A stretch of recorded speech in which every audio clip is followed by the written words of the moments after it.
រា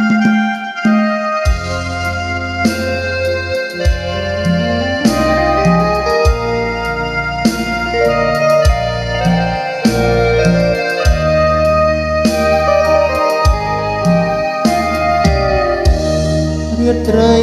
ដែលបានជួបនឹងនួនអងនៅបាត់ដុំអងមាត់ទឹងអង្គការ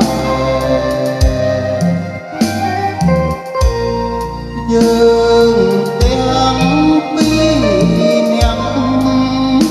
តែចាបត់តែក្រោមពួងព្រះរះពេញបតមី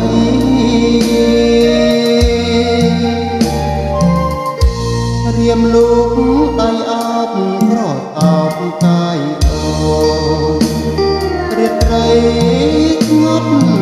អូនដោយស្នាទាំងក្ដី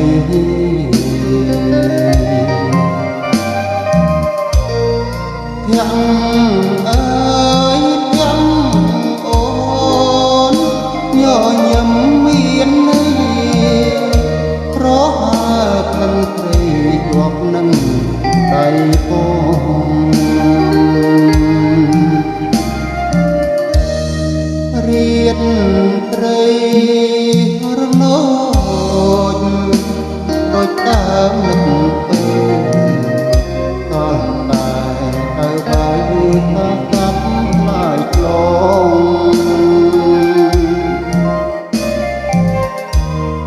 ជុំនោះគៀមអូនតែក្លបតាកោ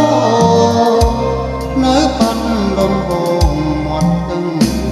សង្ការ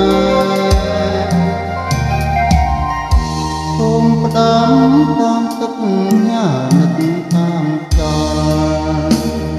ឲ្យថោនេះមើលវិលមែនរឿងស្នេហ៍ដូចរៀតត្រីកាយពេញបរមីខែនាទឹកសង្ការ